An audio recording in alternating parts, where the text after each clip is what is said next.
Let's take a live look outside right now on your Monday morning. This is a look at the Eisenhower Johnson tunnels on the way up to the high country, and quite a different story up there than what we're seeing in the metro area. You can see snow is coming down. Visibility is really tough.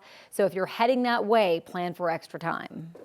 That is for sure. Thank you so much for sticking with us at 8:30. We want to get right to our top story about that potential weather impact for your morning. Parts of our area are looking at a high wind watch. High wind watch, not in effect just yet, but that'll be the main weather headline. You saw the flakes flying up over the tunnel. Not a lot of heavy snow like what we saw Friday through the weekend, but definitely some winter driving conditions. The winds may make things a bit difficult, especially with blowing snow, a possibility through tonight. The wind is always so tough. Yeah. We're going to talk about the rest of the weather impact in just a moment. First, though, Weather Impact Team meteorologist Keely Chalmers is joining us live in Boulder, and the winds really going to pick up later today. Yeah, they were really blustery this morning too. So windy tonight, overnight into tomorrow, and this morning, overnight, last night, very windy, winds whipping folks in Boulder around, but it's calm right now. Actually, kind of a lull in between the two wind systems and the activity and the weather, I guess we should say. But we talked about the snow. You mentioned the snow up in the high country, and I want to touch base on that a little bit because we got some impressive snow totals over the weekend. Between Friday night and Sunday morning, we're talking about feet of snow, 2 to 3 feet of snow in the central and northern mountains. Head over the border into Wyoming in the snowy range. We're talking 3 to 6 feet of snow. So impressive snow totals. And I want to point out, you again saw in the video, the snow falling up in the high country.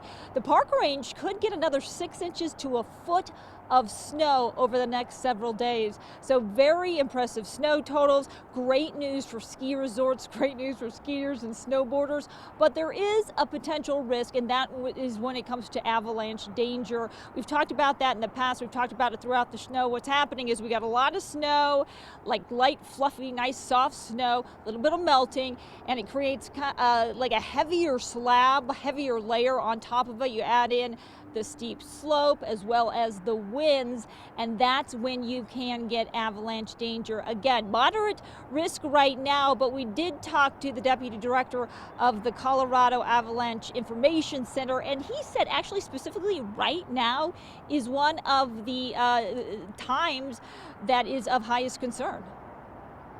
When we're in this very early season snowpack, we run into this situation where the most attractive slopes for sliding on or riding or snowmobiling are the ones that are often the most dangerous because they have the best coverage.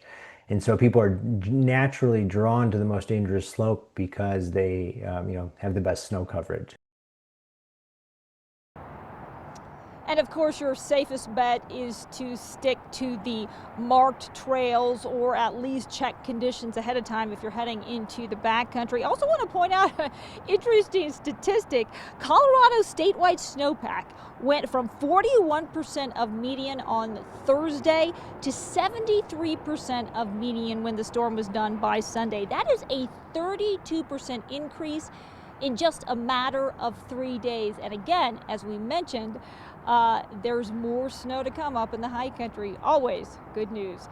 We're live in South Boulder. I'm Keely Chalmers. We'll send it back to you in the studio. Keely, thank you so much. Always good news, especially with such a slow start to ski season. Just over the weekend from Friday onwards, upwards of a foot recorded from Steamboat Springs to Loveland Ski Area, Winter Park, Copper Mountain. More is on the way in terms of the snowfall, but not a lot of heavy snow like we saw. Hopefully they can open more terrain for a lot of our ski resorts. But again, with avalanche danger, moderate to considerable. Definitely want to be extra cautious in the backcountry, but yesterday's avalanche warning that expired, and also the winter weather advisories are not in effect. What we will be dealing with are strong gusty winds.